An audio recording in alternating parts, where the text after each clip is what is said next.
Bonjour tout le monde, nous sommes vendredi soir et j'ouvre une nouvelle semaine de vlog. Je l'ouvre maintenant parce que j'aurai pas du tout le temps de vlogger ce week-end, donc je préfère le faire tant que mon fils est couché et que mon mari n'est pas encore rentré, parce que j'ai du monde ce week-end et je sais pas du tout quand je pourrai vlogger. Donc je préfère ouvrir là et vous reprendre peut-être lundi éventuellement, pour vous dire que j'ai fini un livre et j'en ai commencé un autre. J'ai terminé à l'audio une exécution de Dania Kukavka qui était hyper percutant. Très intéressant, c'est l'histoire d'un homme qu'on va suivre parce qu'il va être exécuté et on compte les heures avant son exécution et on va être dans sa tête, non pas complètement dans sa tête, on va être dans la tête de la personne qui lui parle parce qu'en fait c'est écrit à la seconde personne du singulier et c'est hyper fort, c'est vraiment très très fort. Je trouve ça très original, j'aime beaucoup ça. À chaque fois que je pense à la seconde personne du singulier, je pense à une nouvelle de Maud Mayeras qui était dans le recueil... Je sais plus. Il y a longtemps, il y a au moins 6 ou 7 ans que c'était sorti ça. Et c'était à la seconde personne du singulier. Et on savait pourquoi à la fin, et j'avais trouvé ça brillant. Et là, c'est utilisé parce qu'on veut pointer du doigt cet homme-là, tout ce qu'il a fait, toutes les maltraitances, toutes les violences qu'il a faites auprès de femmes. Il en a tué. Et en fait, on va remonter un petit peu le temps avec sa mère. Et avec son histoire à lui aussi, avec ses sœurs, avec les personnes qu'il a aimées, les femmes qu'il a aimées. Et puis on va être aussi au présent, ou presque au présent, enfin non, pas tout à fait au présent, un petit peu avant, entre les deux, entre le présent et l'histoire de son enfance à Ansel Packer, où là on va découvrir sa fille, qui est une jeune femme qui va avoir un lien avec une des victimes en fait de Ansel, et qui va, en voulant témoigner, en voulant apporter sa pierre à l'édifice de cette enquête, se lancer en fait dans la police, va devenir policière. Et elle va même devenir capitaine. Je vous en dis pas plus, mais elle va être liée donc de près à cette affaire et aussi de loin. Et c'est super intéressant. C'est multiple. C'est un roman, c'est même pas un roman choral, c'est un roman polyphonique. On peut dire ça. Vraiment, c'est très original. C'est un petit coup de cœur. C'est un petit coup de cœur parce qu'en fait je l'ai écouté alors en peu de temps, mais à chaque fois scindé parce que je pensais à plein de trucs, j'étais en voiture tout ça et je passais des coups de fil et tout, donc je l'ai pas écouté presque d'une traite, mais comme je l'ai écouté, était déjà très percussif et très très important et intéressant, donc je suis super contente de l'avoir écouté. C'est celui qui a remporté le prix Nouvelle Voix du Polar Pocket l'an dernier, en septembre je crois. Et c'est largement mérité. Enfin, j'ai pas lu les autres, hein, j'avoue, mais en tout cas, ce style-là, cette structure-là est très forte. Et puis, ce compte à rebours jusqu'à l'exécution en fait de cet homme-là, on ne sait pas ce qui va se passer. Est-ce qu'il peut s'en sortir? Est-ce qu'il va y avoir un miracle? Est-ce que vraiment il va y passer?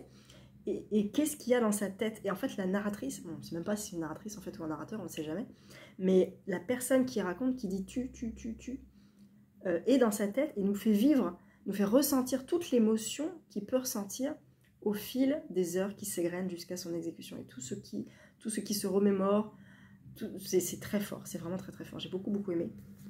C'est très fort en fait, voilà, c'est marquant et c'est pas juste original, c'est percutant, vraiment. Donc je vous le recommande, une exécution, c'est sorti chez Pocket il y a 1 an et demi maintenant je pense, et trop bien. Trop bien. Je ne sais pas ce qu'elle a écrit d'autre en fait, cette madame. Qu'est-ce que tu as écrit, madame? Oh, elle a écrit quoi? Rien. Ah si, elle a écrit Dans la neige, à 19 ans, ok? Elle est née en 93, dans le Colorado. Elle a écrit une première version de son roman Dans la neige à seulement 19 ans. 5 ans plus tard, alors qu'elle est assistante éditoriale chez Riverhead Books à New York, elle envoie son manuscrit qui est immédiatement publié. Ce premier titre, traduit dans une dizaine de pays, la propulse dès 24 ans sur le devant de la scène littéraire internationale. Il paraît chez Sonatine en 2019, puis Pocket. Donc Dans la neige est à lire en fait. Et son nouveau roman, c'est 2023 chez Bûcher-Chastel. Et je serais très curieuse de lire Dans la neige du coup. Voilà. Très intéressant du début à la fin. Vraiment pas grand chose à dire en fait. Donc très très bon. Et j'ai commencé. Oula. Alors mon trépied, il m'agace. Mais alors, vous n'avez même pas idée. Déjà je fais ça. Voilà, c'est la panique. Vous tremblez de partout. Et j'ai voulu faire, vous savez, un plan comme ça au-dessus. Et en fait, on voit bien sûr le trépied. Et je n'arrive pas à incliner suffisamment la caméra pour qu'on ne voit pas le trépied. En fait, d'une part c'est bancal, le trépied est super léger et mon téléphone est plus lourd que le trépied, donc il y a un problème d'équilibre et ça m'agace. Donc il est bien pour filmer de face comme ça, mais les plans au-dessus, bah, je vais faire à l'ancienne avec une pile de bouquins, puis je vais caler mon livre, mon téléphone entre deux livres, et puis voilà, à l'ancienne. Vraiment la technologie là-dessus, c'est pas ouf. Bref, j'ai commencé Everglades de R.J. Ellory et j'ai déjà lu 80 pages rien qu'aujourd'hui, alors que j'y croyais pas. Je pensais pas pouvoir le lire aujourd'hui, en fait, si. Et là, j'ai encore un petit peu de temps avant de retrouver La Familia. Donc jusqu'à la page 100, je pense, aujourd'hui. Il en fait 450. Quand même un beau bébé. Et nous suivons Garrett Nelson, c'est ça, en 76, qui est shérif adjoint dans une petite ville.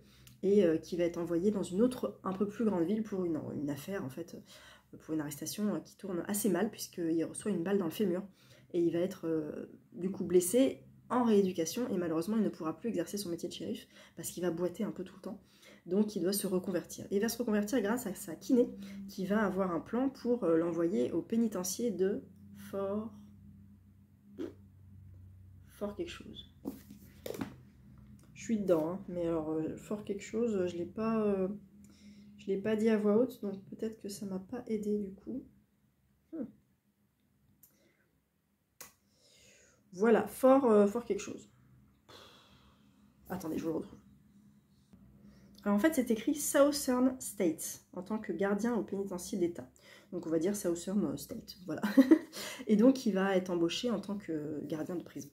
Et il va découvrir cet environnement, j'en suis là, je suis à la description de la prison et même la description de la chaise électrique qui est appelée la Veuve Noire. C'est assez particulier et vraiment j'aime beaucoup ces descriptions, il raconte super bien, il est parfait pour nous entraîner dans son histoire.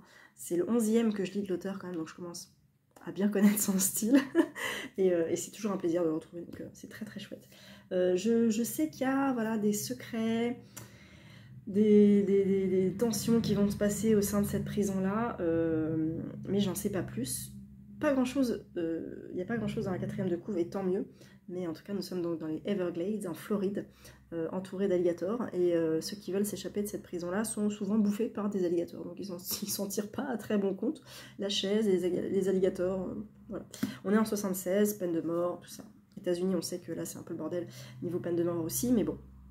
À l'époque, il y avait la chaise électrique, tout ça. D'ailleurs, il y a l'origine de la chaise électrique qui raconte l'anecdote. C'est assez... enfin, c'est pas drôle, hein, mais c'est intéressant. C'est particulier.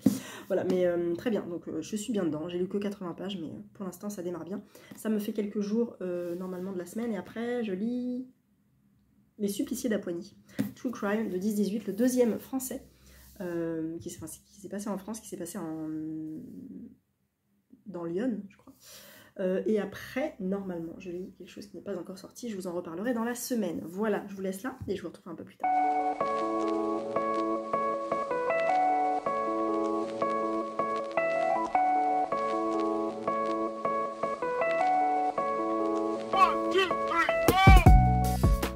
On est lundi midi, après-midi, je suis arrivée au boulot et je voulais vous parler un petit peu parce que en fait j'aurais pas le temps de le faire sinon ce soir.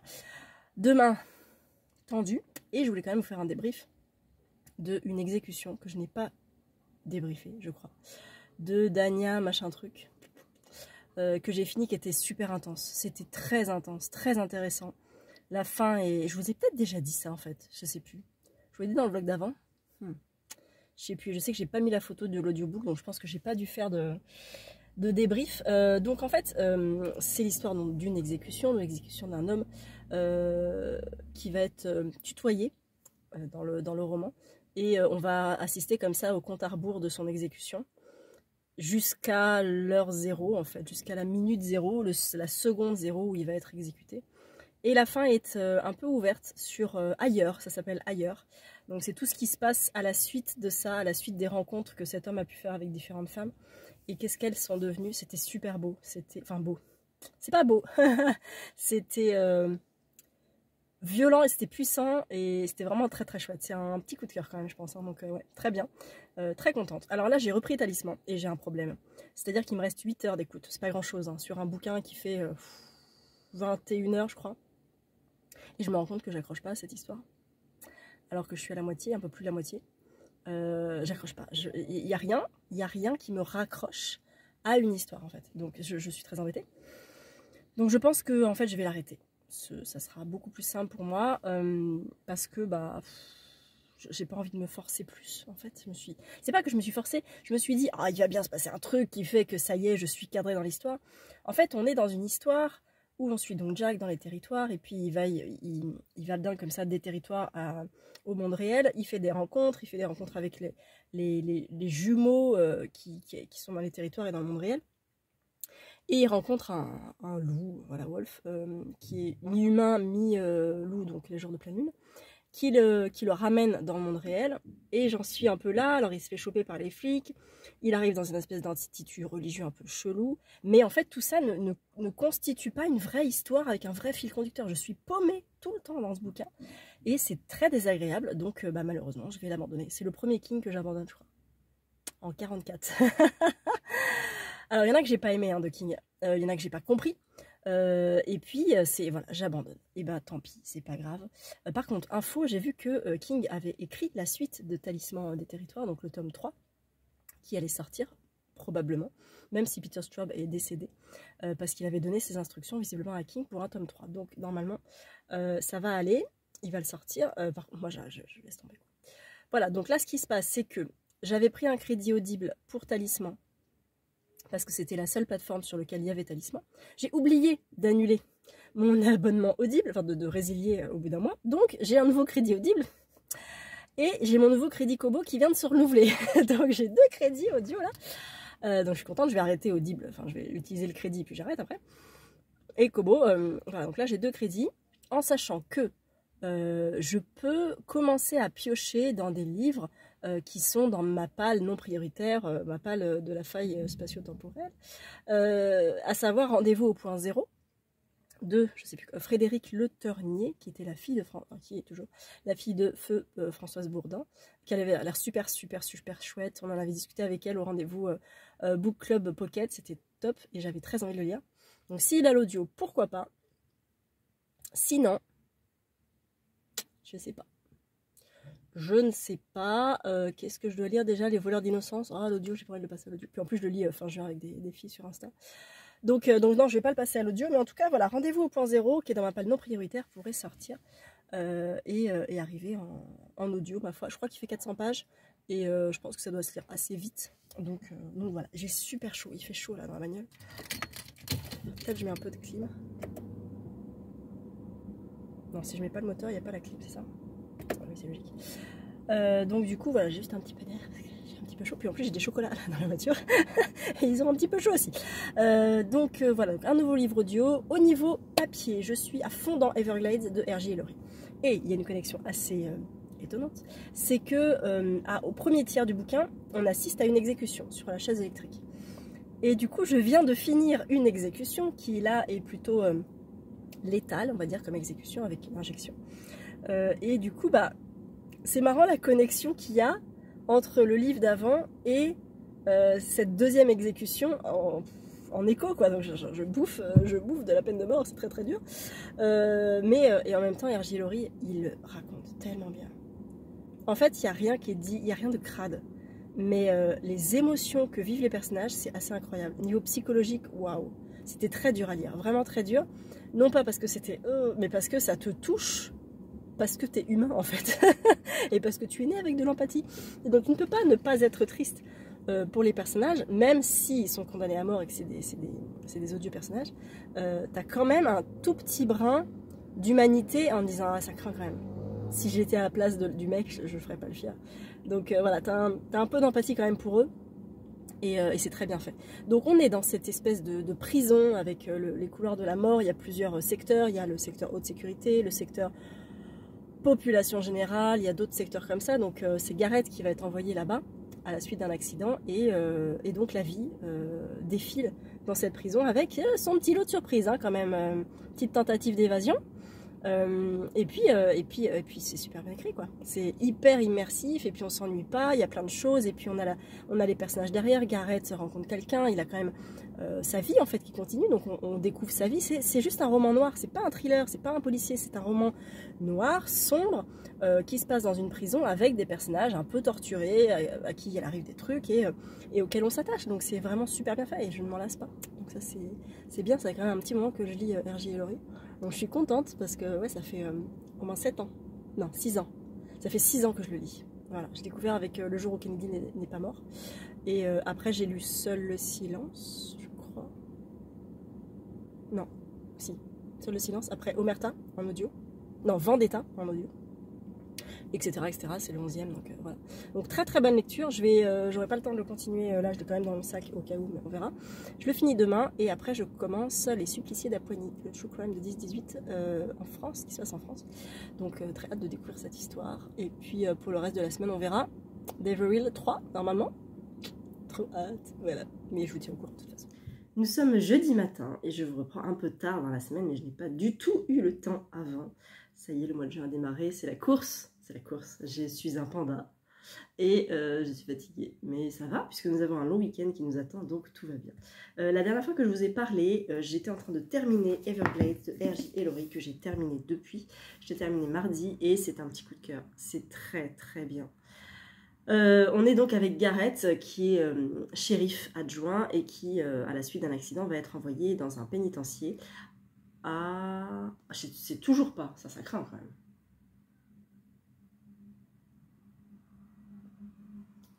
Au milieu des Everglades, voilà, à Southern States, bon, bref, en Californie, en Floride. Et il va donc découvrir la vie de ce pénitencier, j'allais dire les habitants, les prisonniers et toute l'équipe encadrante, voilà, qui travaille là-bas, donc son chef et tout. Et en fait, il a ce plan-là via sa kiné qui s'appelle Anna, parce que son frère et son père travaillent là-bas. Et ils vont lui avoir une place, et il va se lier d'amitié, et plus même avec Anna, et sa famille en fait. Donc Gareth construit un peu sa nouvelle vie avec Anna, et puis ce nouveau travail. Et on va donc découvrir la vie de ce pénitencier et des couloirs de la mort aussi, de ceux qui sont condamnés à la chaise électrique. Il y a une description très difficile d'une exécution, mais très, comme je vous le disais, pas du tout sanglante, mais très psychologique, très très intéressante. Et puis comme ça, au fil de roman, on avance et on découvre que c'est pas de tout repos en fait de diriger une prison avec des condamnés à mort, parce qu'il y en a qui veulent s'échapper. Et il va y avoir une fuite, en fait, une fugue, une évasion, voilà, de 3 prisonniers, qu'on va suivre un certain temps. Je ne vous dis pas plus que ça, parce que ça n'arrive pas tout de suite au début du roman, mais voilà, il y a beaucoup d'actions, beaucoup de choses qui se croisent, et puis en parallèle de ça, la vie de Gareth, avec Anna, il ne sait pas trop s'il veut se poser, il ne sait pas trop ce qu'il veut faire. Anna, elle, sait ce que c'est que de travailler dans cet endroit particulièrement sombre et glaçant finalement, parce que son père et son frère y travaillent, et donc elle a peur aussi que Gareth change de caractère, lui qui était plutôt doux, plutôt calme, tout ça, elle a peur que la prison ait une emprise en fait sur lui et sur son caractère et le transforme un petit peu. Donc il y a vraiment le côté psychologique du roman noir, parce qu'on est dans un roman noir, pas dans un thriller. Et puis la fin, que j'ai pas vu, enfin, que j'ai vu approcher en me disant ouais, c'est bientôt la fin, ah il se passe ça, ah, j'ai eu peur, et en fait le lien avec la fin et des personnages du livre fait que c'était hyper bien construit. Donc j'ai vraiment beaucoup aimé, c'est bien écrit, c'est réfléchi, c'est R.J. et Laurie. Voilà, donc je vous le recommande très fortement, Everglades, chez Solatine. Ensuite, j'ai commencé hier Les Suppliciés d'Apoigny, et j'ai déjà lu 69 pages, et c'était très bien, très vite. Il est atroce, il est horrible, parce qu'en fait, c'est l'histoire vraie de torture qu'ont subi des femmes dans la cave d'une maison d'un couple qui avait des grosses tendances SM, etc. et de torture, en fait, de barbarie, des actes de barbarie sur des femmes. Les descriptions sont terribles. Et c'est vrai, quoi, ça s'est vraiment passé, en fait. Et donc, voilà, je suis au procès, et à voir comment ça se passe. parce que bon, le début est très très accrocheur. Je peux pas dire que j'adore, en fait, c'est atroce ce qui se passe dans ce bouquin, mais ça accroche carrément et c'est terrible, c'est absolument terrible. C'est assez factuel, comme dans les true crime habituels. Là, vu que ça se passe en France, le premier a disparu du cinéma, j'avais moins aimé. Je vais pas vous dire pourquoi, parce que ça vous révélerait la fin, mais j'avais aussi moins aimé la structure, la construction. Il y avait des allers-retours, ça me paraissait un peu brouillon, donc j'avais moins accroché.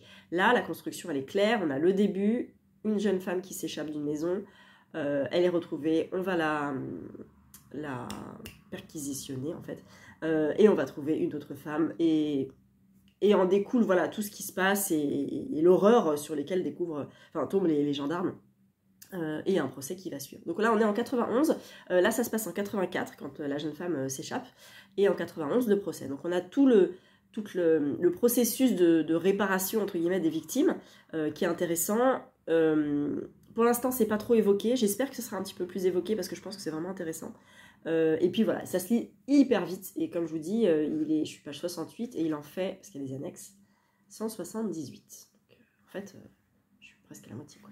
Parce que les annexes, il y a donc la chronologie, je lis pas parce que je vais pas me faire spoiler, les sources, donc c'est très très sourcé, 2, 3, 4, il y a 4 sources, les sigles employés, ah d'accord, ANPE, DAS, ADA, IGAS, tout ça, ok, et puis les remerciements, voilà, donc moi j'aime beaucoup ce format-là. J'ai demandé le dernier 10-18 le dernier à 10-18, le True Crime qui sort demain, je crois d'ailleurs. Ah, j'ai plus le programme. Faudrait que je regarde par mail. Mais je l'ai demandé, donc peut-être que je vais le recevoir. C'est un qui se passe aux États-Unis, je crois. Il me semble.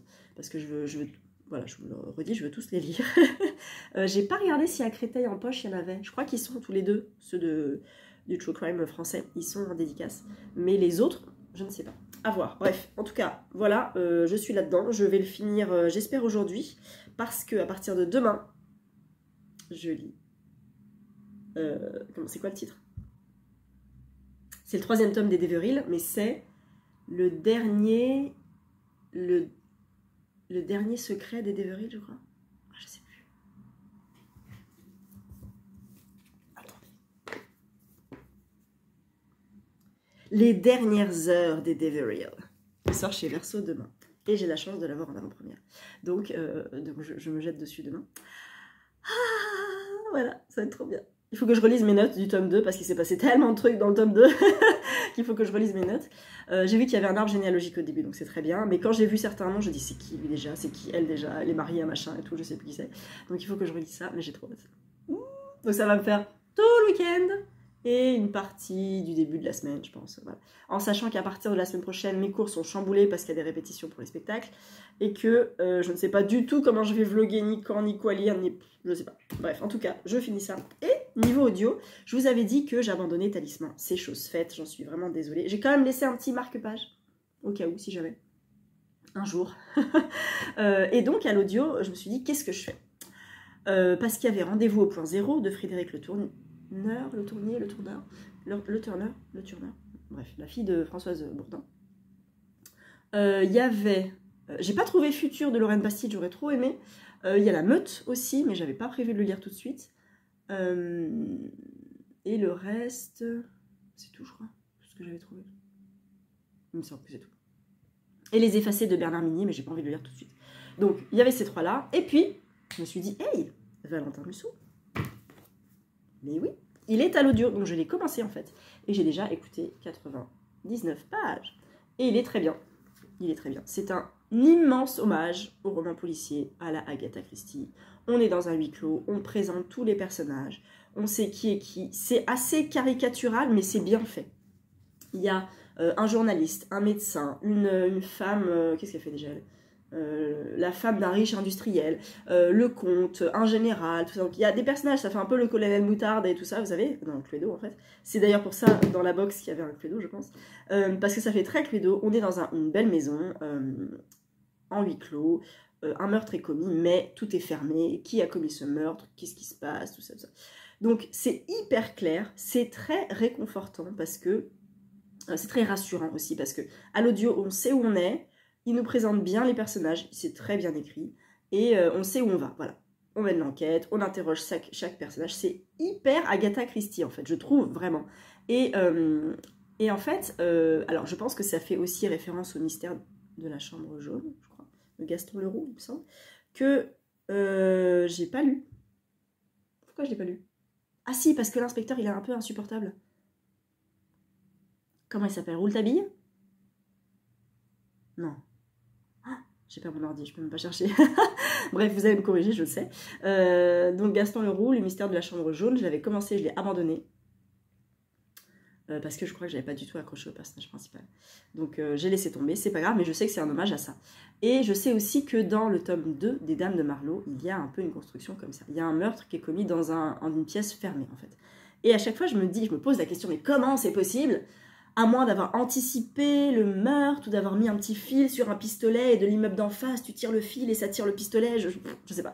Mais voilà, je suis toujours très curieuse de ça en me disant, la vache, c'est quand même fort d'imaginer un meurtre autour de ça. Bref, donc j'ai très hâte. Je sais que à la fin de la première partie, il y a un twist de malade qui est à la page 190, je crois. Je ne veux pas me faire spoiler, mais je regarde juste le numéro des pages de loin comme ça. Voilà. Donc là, on est page 191. Donc dans 100 pages, dans 90 pages, j'ai un premier twist. Voilà. Et un deuxième twist à la fin, visiblement. Donc j'ai très hâte, parce que je ne sais pas du tout quel genre de twist je peux avoir, en fait, parce qu'on sait où on sait quand on est dans les années 38, je crois. On sait qui est qui, alors je me dis, est-ce que machin truc, c'est la fille de machin, et que truc, c'est le père de truc machin? À moins d'avoir des liens familiaux, je vois pas quel genre de twist on peut avoir qui soit waouh. Voilà, avant la fin, je veux dire. Donc j'en sais rien. Je vais voir ce que ça donne. Mais en tout cas, je suis à fond là-dedans. Je l'écoute encore aujourd'hui.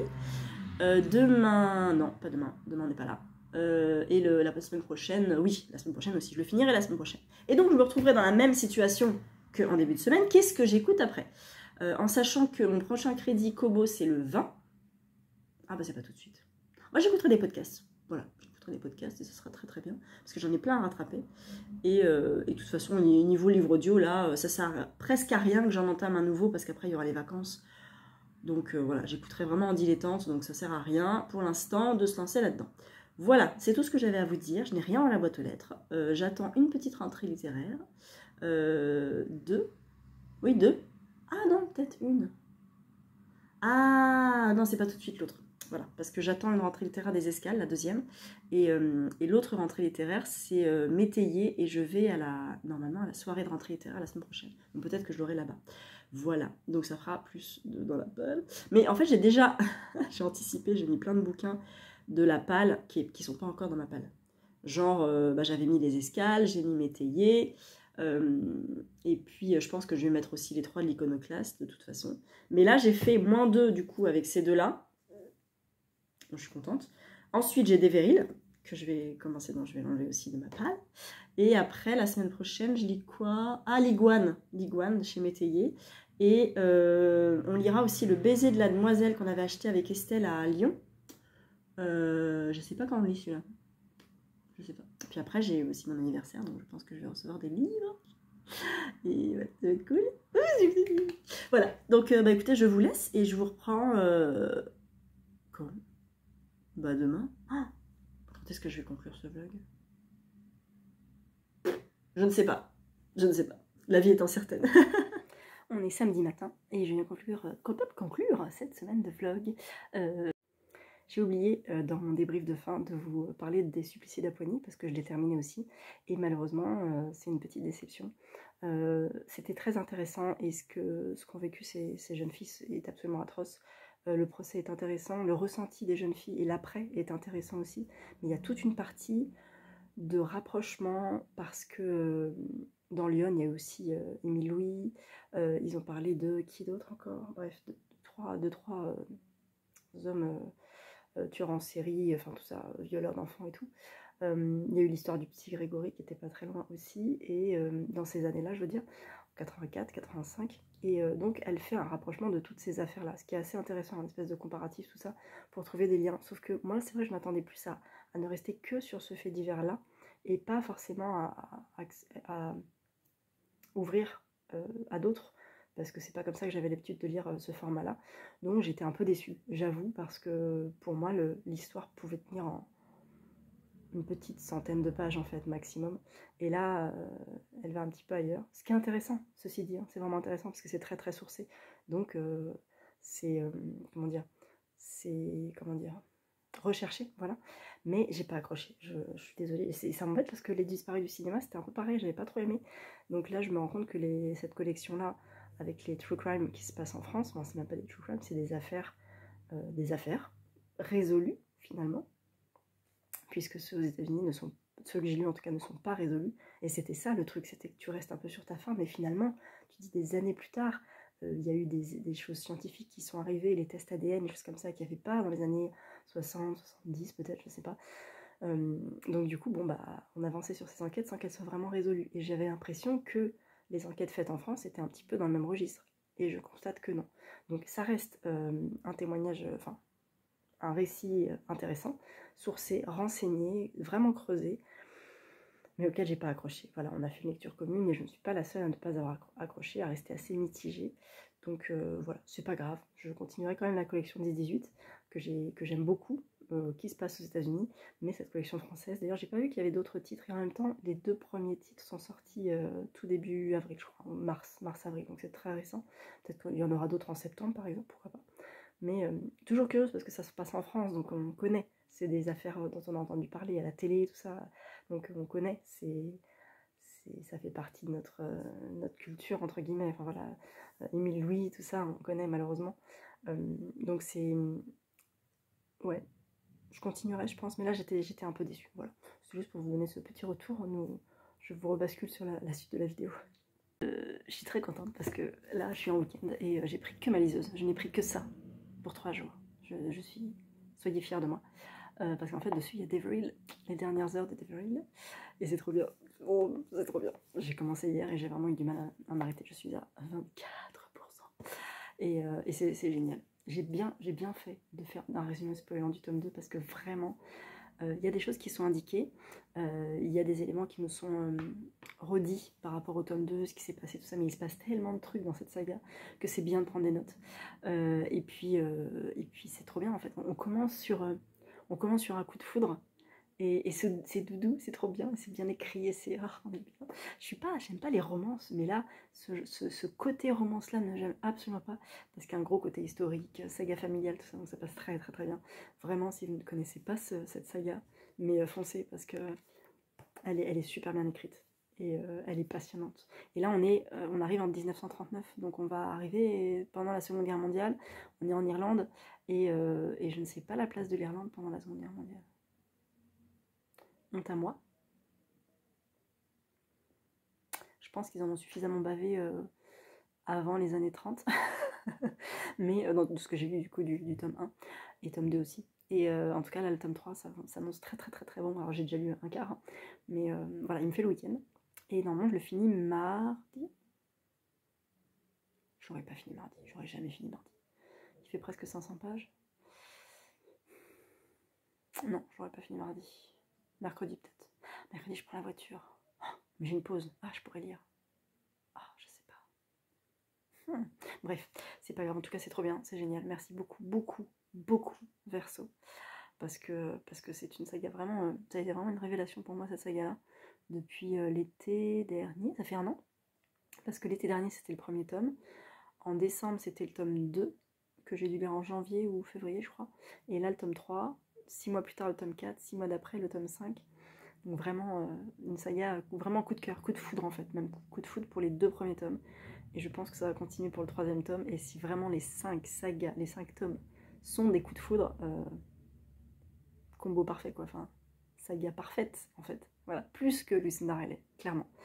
Peut-être, alors pourquoi? Peut-être parce qu'il y a, alors au début il y a beaucoup de personnages, mais les personnages se connaissent entre eux, sont issus de familles qui se connaissent, soit qui s'aiment pas, qui ont des secrets les uns avec les autres, puis machin truc qui couche avec machin truc de l'autre famille, qui ont des enfants donc pas très légitimes, qui vont grandir, parce que c'est bien, c'est que dans le tome 1, elle plante des graines de personnages qui grandissent, et qu'on retrouve dans le tome 2 parce qu'ils sont jeunes, et on sait les histoires qu'il y a eu avec les parents, et dans le tome 3, bah, ils ont encore grandi, et il y a encore d'autres secrets, enfin, il faudra un arbre généalogique énorme pour ce truc-là, et clairement, c'est c'est brillant, quoi. C'est hyper bien fait. Donc je n'imagine même pas le travail qu'elle a dû faire pour se retrouver au niveau de ces personnages et de tous les liens qu'il y a entre eux. Mais vraiment, chapeau, c'est trop bien. Donc j'aime beaucoup, beaucoup, beaucoup, beaucoup cette saga. Je ne peux que vous la recommander. Pour l'été, elle est géniale. Et n'hésitez pas à la commencer, à la poursuivre, à l'offrir, à en parler, parce que vraiment, ça vaut vraiment, vraiment le coup. Elle a vendu 8 millions de livres, cette madame. Et elle est à Paris la semaine prochaine. Donc voilà, je suis trop contente de lire ça tout ce week-end. Voilà, j'espère que ce vlog vous aura plu. Dites-moi ce que vous lisez, dites-moi ce que vous avez acheté récemment. Et puis moi je vous retrouve dans un prochain vlog la semaine prochaine. À bientôt.